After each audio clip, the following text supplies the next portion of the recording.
Hello and good morning guys. Ang tagal nating walang upload. Halos isang buwan yata. Actually after naming mag-Subic, nagbulinaw kami sa may Pangasinan. Hindi pa lang siya na-upload until now. Masyadong mahaba yung video kasi ang haba din nung biyahe natin doon. But for today, Labor's Day, so sis natin yung moment na makagala. And gagawa natin siya ng POV, and at the same time share ko sa inyo yung bago naming hobby.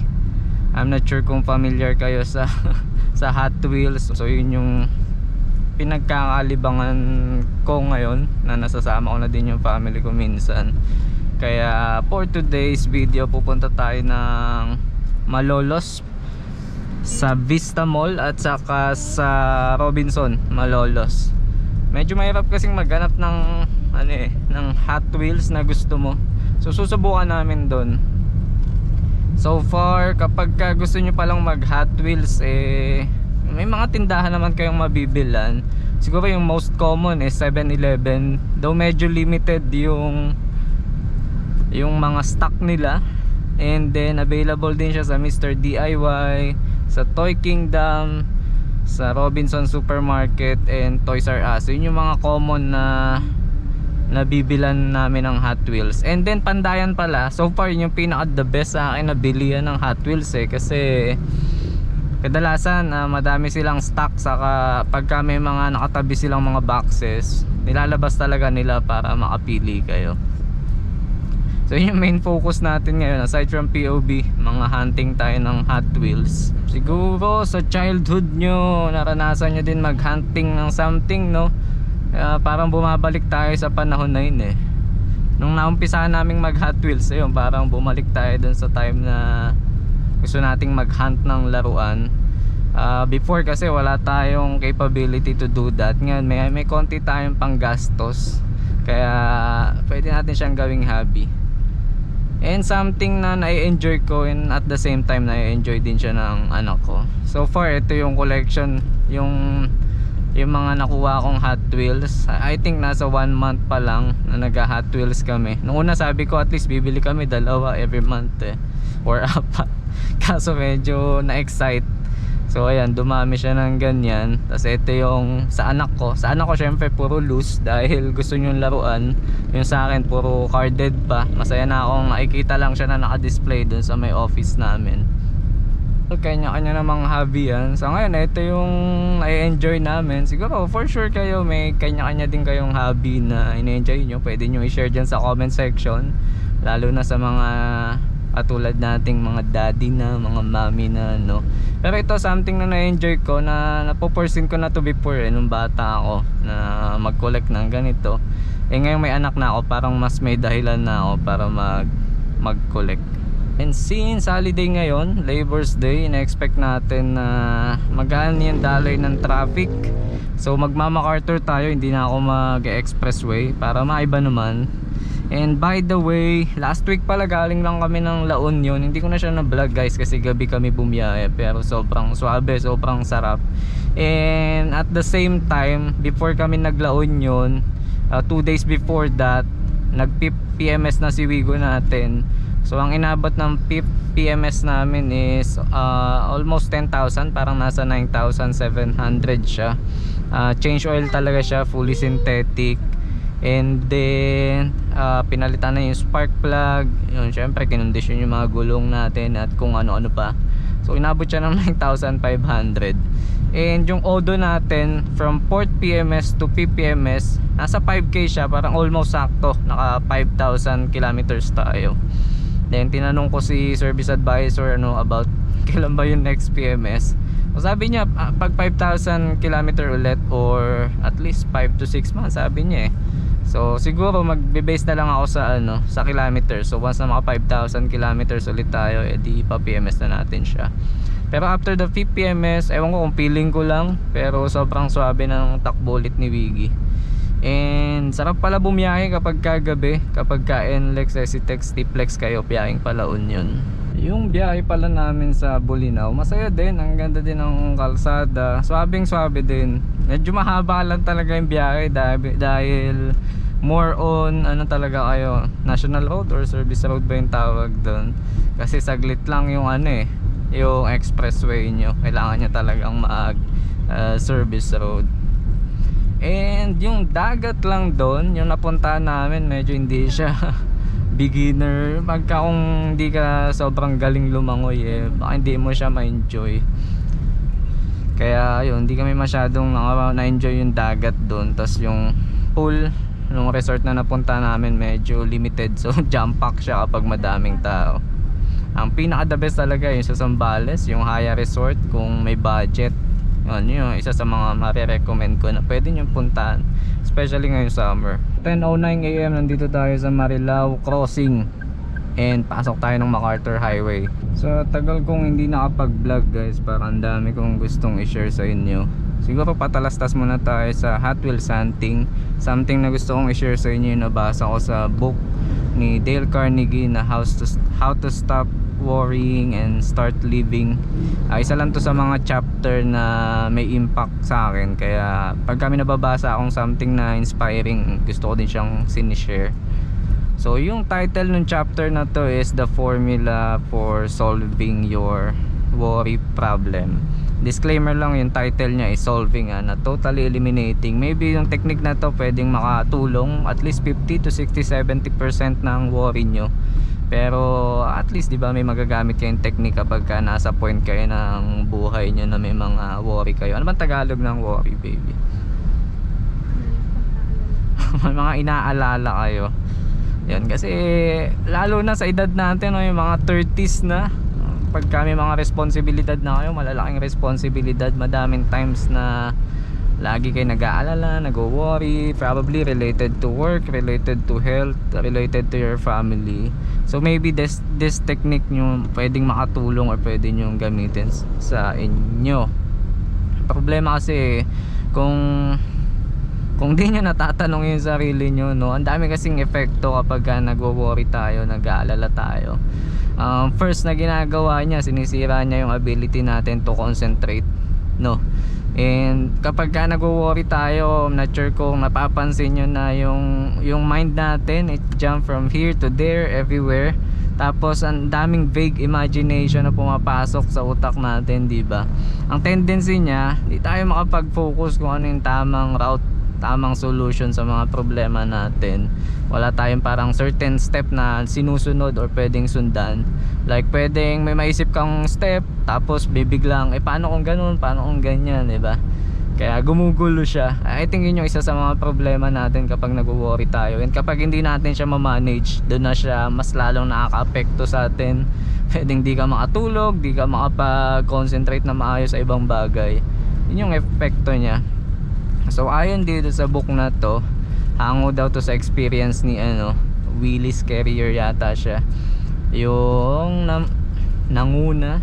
I'm not sure kung familiar kayo sa Carrier Aircon, pero wag na nating pag-usapan nyo about sa story niya. Pero galing daw sa kanya yung technique na to. 3 steps lang naman siya na madaling tandaan, So yung first step daw kapag may worry kayo is i-identify nyo ano yung worst na pwedeng mangyari, So kung may inaalala kayong ganito, hirap kasi magbigay ng example dahil for sure iba-iba tayo ng mga worry scenario Pero sabi niya, yung first step daw is identify nyo ano yung worst case na pwedeng mangyari dun sa inaalala nyo. Kung ano man yung inaalala nyo, isipin nyo na ano yung worst case na pwedeng mangyari. Yun yung first step, Kailangan nating ma-acknowledge ano yung worst case na pwede mangyari dun sa inaalala natin, sa worry natin. The second step is to accept daw na mangyayari talaga yung worst na pwedeng mangyari.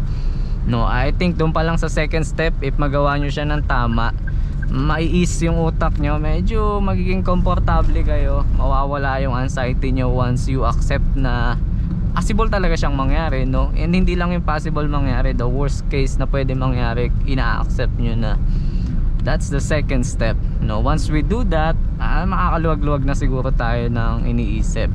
And then the third step is to improve upon the worst, Improve mo yung pwede mo pang gawin para hindi mo totally ma-encounter yung worst. I hope na i-relay ko siya ng tama sa inyo, pero nung nabasa ko siya, parang na-realize ko na tama, kapag ganun yung ginawa mo, makakatulong siya sa mga worry problem nyo. So ulitin ko lang yung 3 step. The first step is to acknowledge ano yung worst case na pwede mangyari. Second step is to accept na mangyayari talaga siya. Kung ano man yung worst case na yun, i-accept nyo na mangyayari na talaga siya. And then the third step is to improve. No, mag-isip ka na ng mga bagay para at least mabawasan yung worst case scenario. No, hindi man siya totally ma-avoid, pero at least hindi siya maging worst. Yun yung third step natin. And I hope na kung may pinagdadaanan kayong mga worry ngayon, maliit o malaki, maybe you can try to apply that technique, no? And sana makatulong. And kapag kami nabasa pa akong ibang katulad niyan sa mga book, ang genre ko kasi sa mga book talaga is more on self-help books. Kaya yun yung mga paborito ko. And then yun nga, pag kami nababasa akong something na parang may impact sa sarili ko, syempre gustong gusto ko siyang i-share. And since we have this platform na nakakapag-share ako sa inyo, share ko na din. So hopefully makatulong. So far nasa Bukawi pa lang tayo. Ito yung papuntang Philippine Arena dito sa MacArthur Highway. Sana tama yung decision natin na nag-MacArthur tayo.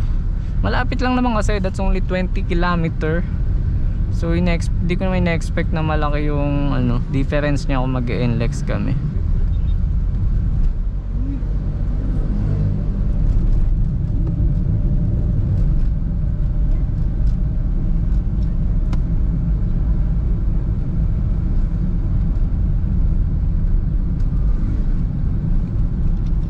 Going back to Hot Wheels guys, aside sa pagko-collect ng Hot Wheels, isa sa naisip ko na kung bakit masaya siyang gawin is parang kahit pa paano may memory ka na mati-treasure, no?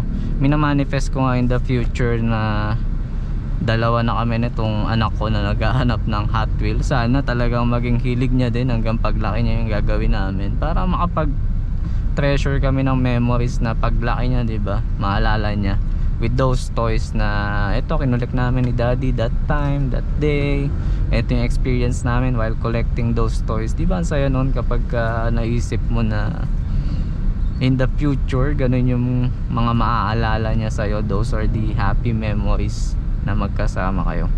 And then siguro kahit tayo mga tatay na dyan, pwede din nating maalala yun in the future pag malaki na yung anak mo, malayo na sa'yo, na these are those days na ito yung kinolect naming sasakyan on that day. Ito yung nagustuhan niya, ganito yung naging experience namin nung binili namin to, dun pa namin siya binili, something like that. Kaya I think ipupush ko tong hobby na to. So ito yung first obstacle natin, no? May ginagawa palang kalsada dito sa makalagpas lang ng Bukawi Market. Ayan, so medyo mabagal ng konti ang daloy.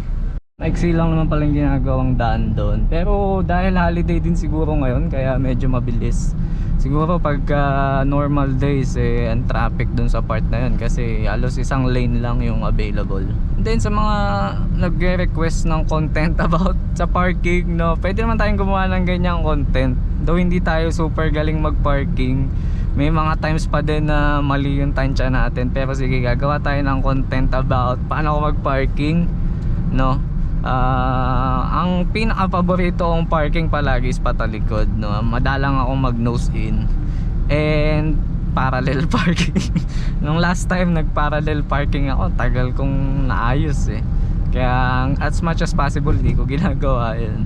Sakto yung panahon ngayon, kumukulimlim, tapos hindi siya ganun ka yung araw. Yung kasi yung challenge natin minsan sa pagbablog kapag tapat na tapat sa yung araw sa lens natin, ang pangit ng capture ng video.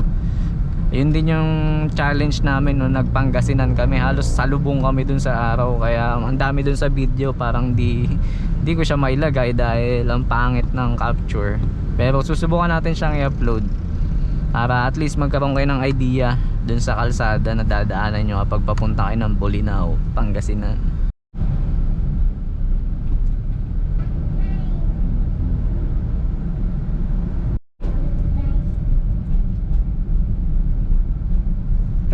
Unitap Giginto. Actually pagka pumapasok ako sa office sa Cubao, nanghahunt din ako ng Hot Wheels doon. Kaso wala sila masyadong restock, kaya ayun, Ewan ko ba, parang ang saya talaga pagka nag-hunt ka. Minsan kahit wala kang mabili yung feeling lang na maghanap ka, may makita kang mga mapagpipilian tapos mahalukay mo, iba yung happiness Kaya nga pagka gusto mong mag-collect ng Hot Wheels, may dalawang option ka pwede kang maghanap talaga, or pwede kang bumili sa tao, no? Kasi may mga tinatawag silang scalper yung bumibili ka agad ng madaming klase nung magagandang klase. Pwede yun, kaso feeling ko pagka ginawa ko yung option na yun, parang wala yung satisfaction Iba pa rin yung feeling na yung nabili mo is ikaw yung nakahanap.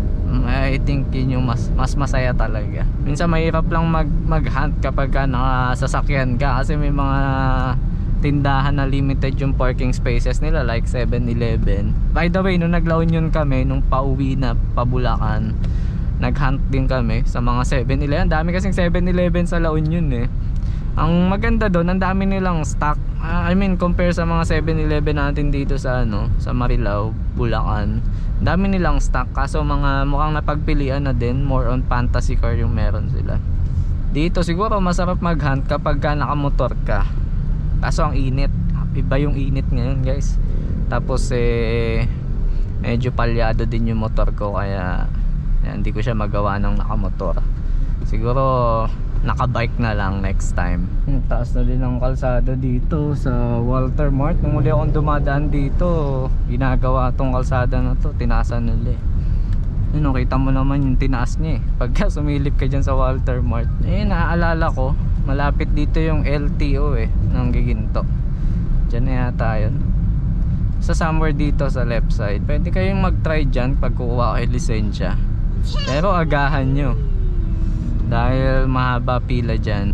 Ang pagkakamali ko lang, nung nagpadagdag ako ng restriction code, hindi ko pa siya ni-renew, kaya this year kailangan ko pa tuloy mag-renew, no? Parang kaka-exam ko lang last year dahil sa additional restriction code. Tapos though ang alam ko madali lang naman mag-renew ng license, pwede ka na sa mga, may mga na sa malls na pwede ka mag-renew ng lisensya, na hindi ka na pupunta dyan kasi grabe talaga dyan.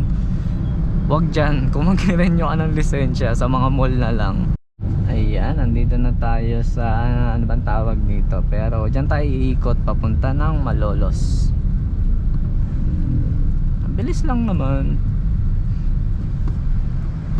Saka hindi nga siya ganun ka-traffic dahil holiday, so I guess good decision na din to para makagala-gala din dito sa MacArthur. Pag holiday lang naman, masaya gumala dito sa MacArthur. Ganda sa sasakyan, no? Ano ba yan? Jeep? Maganda din pagka nag-Hot Wheels or any diecast collection ka, nagiging familiar ka din sa mga model ng mga sasakyan di ba? Yung mga Tesla, Audi, Porsche. So kapag pamalolos, doon kayo papasok sa kabila. Wag dito sa NLEX.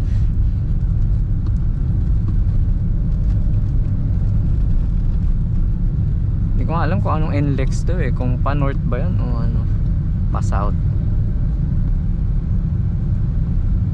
Ang hindi pa namin napupuntahan itong diretso na to, yan ba yung mga Papulilan or Paplaridel? Pa-comment na lang sa mga nakakaalam. Pero sana next time makagala din tayo dyan sa diretso dyan.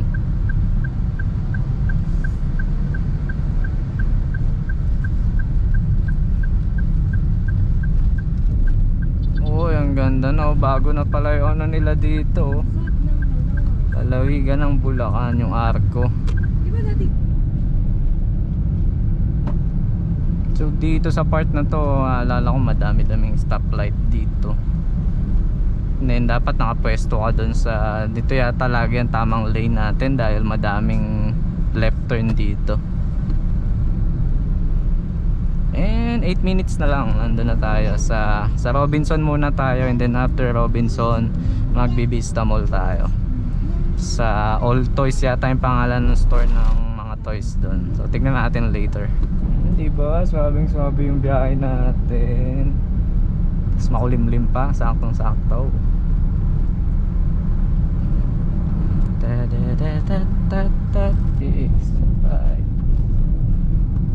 Pasok. Yun na ba? Yun na ba yung entrance? Yan na. 10:52 AM, dito na tayo. Fury Drag. So dito tayo sa kabila.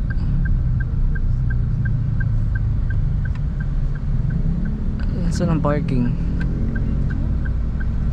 Parking entrance, diretso ka lang. Diretso. Ayun, parking entrance.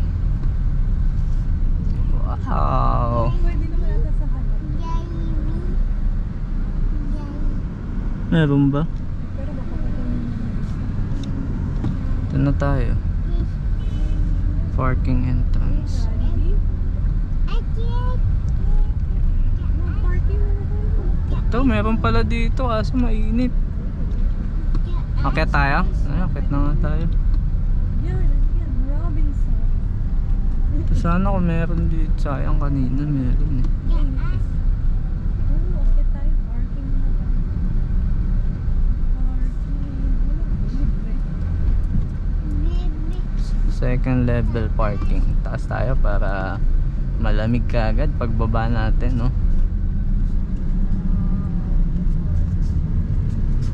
Putik na yan.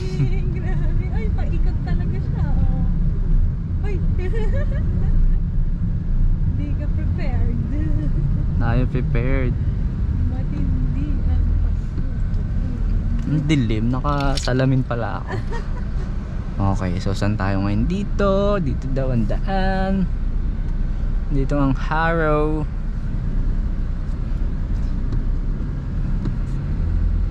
Ito na tayo. Natamad na ako maghanap guys eh.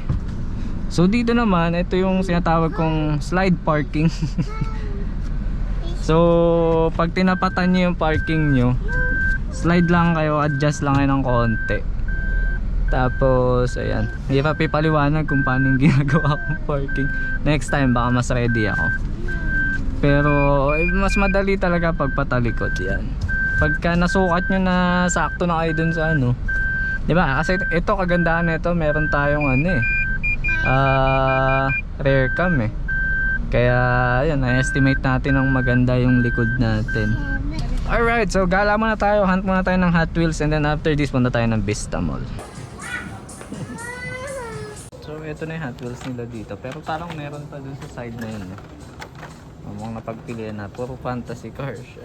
So paalis na tayo dito sa Robinson Mall. Unfortunately guys, wala tayong nakitang mabibiling Hot Wheels. May mga Hot Wheels pero wala tayong mabili. So mga damit ang nabili namin. And wala palang bayad yung parking dito. Medyo maaga tayo kanina kaya nakakuha agad tayo ng parking. Mukhang ngayon medyo punuan na din. It's 1:30 PM na pala. So next stop tayo, Vista Mall. Actually doon ako nag-expect na may mabibili ako kahit papano. Kaso yung presyo ng Hot Wheels doon is mas mahal, 179 yata. Ang SRP kasi ng Hot Wheels nasa 129 lang eh. So mas mahal siya doon. Pero sana may mabili tayo, no? Mukhang sa baba ang parking ng mga motorcycle. Okay din yung Robinson dito. Malaki din siya. Saka madami din kainan kung pupunta kayo. So 8 minutes daw mula dito yung Vista Mall.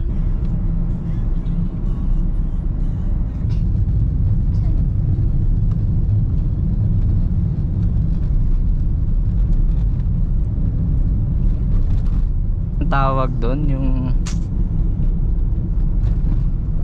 naalala ko dati nung nagbabike ako, grabe binay ko to hanggang Pampanga. Parang ganito yung init nung panahon na yun. Kaya ang puti-puti ko eh. Oh, ang ganda ng kalsada dito guys, to. Asfalto. Kinis eh, oh. Oh, ito na pala yung Vista Mall guys. So pasok dito ba? Oh, hindi pa. Hindi pa. Kabila pa. Nakakalito yun. Di ba dito? Entrance. Ay, ano? Iba pala. Ayan, Vista Mall entrance.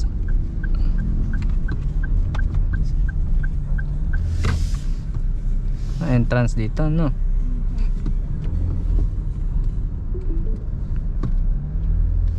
parking. Ayan.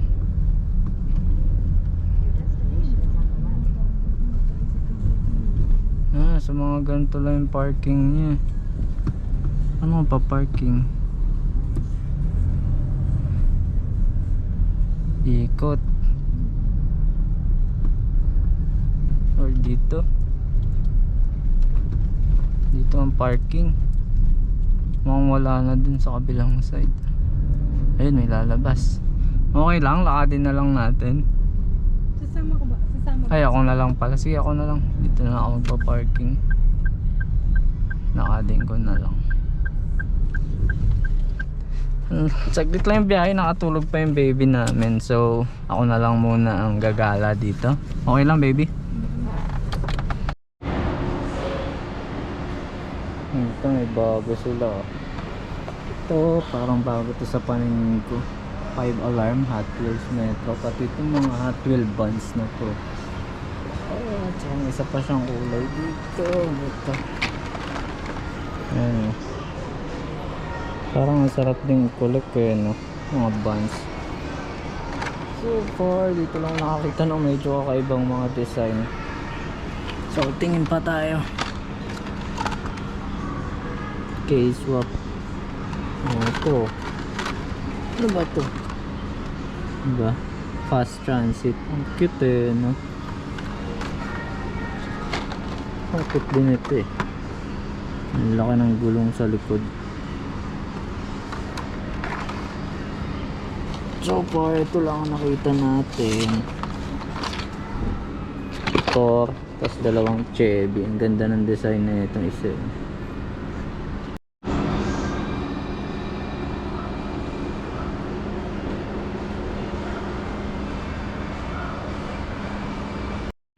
Alpha Pursuit to, green na.